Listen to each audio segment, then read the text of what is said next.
दंगेकर आणि मोहोळ हा विषय आता संपलाय। दंगेकरांची भूमिका भाजप विरोधी नाही।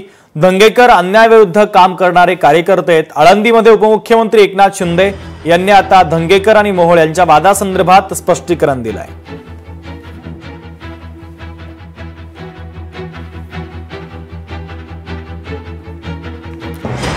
यंदा कार्तिकी एकादशीला वारकऱ्यांचा प्रवास सुखकर होणारे एसटी महामंडळाच्या वतीने वारकऱ्यांसाठी आता सोय करण्यात आली।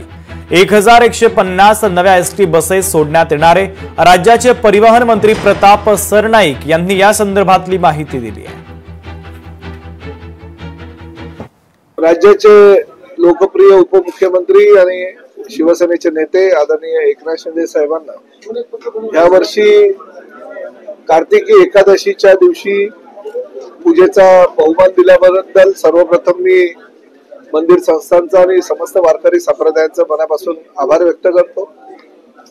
आदरणीय एकनाथ शिंदे साहेबांनी दादा भुसे साहेबांना आणि मला या एकादशीच्या निमित्तानं जे काही वारकरी 7 ते 8 लाख दरवर्षी पंढरपूरला येतात त्यांच्यासाठी ज्या ज्या काही सुविधा आपण दरवर्षी देतो त्याचा आढावा घेण्यासाठी आम्हाला आज पाठवलं आणि त्या माध्यमातून आज आढावा घेत असताना विविध योजना ज्या आहेत त्या आमच्या शासकीय कर्मचाऱ्यांनी अधिकाऱ्यांनी गेल्या अनेक दिवसापासून केलेल्या लोकप्रतिनिधींनी आमच्या दादांनी आणि आबांनी दोन्ही आमदार महोदयांनी सुद्धा ज्या ज्या सूचना केल्या त्याची सुद्धा अंमलबजावणी केली।